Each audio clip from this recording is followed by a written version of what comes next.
us a little bit about your ministerial journey. My ministerial journey steeps out of that family of faith. Come from a family of preachers. I said my dad is a pastor. I can trace preaching back to my family generations, 4 generations back.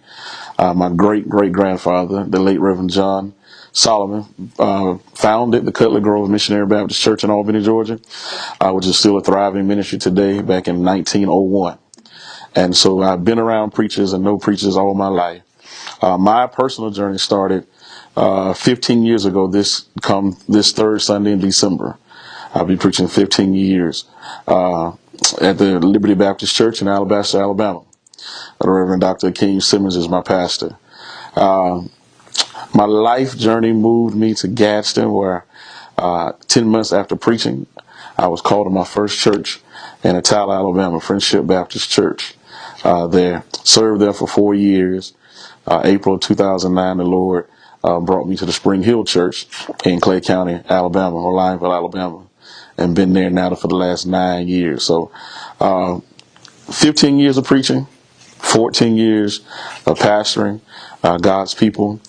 God has had his hand through the years in my life, ministerially, spiritual journey, the calling or how the type of pastor I've become steeps out of my growing up, of seeing my home church, home pastors who were influencing my life, Reverend E.L. Wilson, L.D. Preston Jr., Robert A. Kane Sr., were models of what pastors and preachers should be. And then even my dad has this incredible walk with God that I aspire to have. His integrity of waking up every morning at 3 a.m.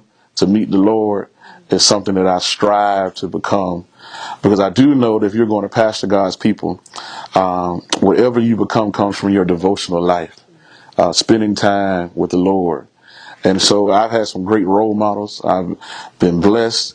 I would not be where I am if it had not been for God placing men in my life to open doors for me. My entire pastoral journey or career has been in the Northeast, and I've been blessed to know people like the Reverend Dr. G. Roberts, one of our past presidents, who opened many doors, Dr. Melvin Owens, who's opened doors for me as well. And so God has been faithful. I guess that's some summarization of my spiritual journey.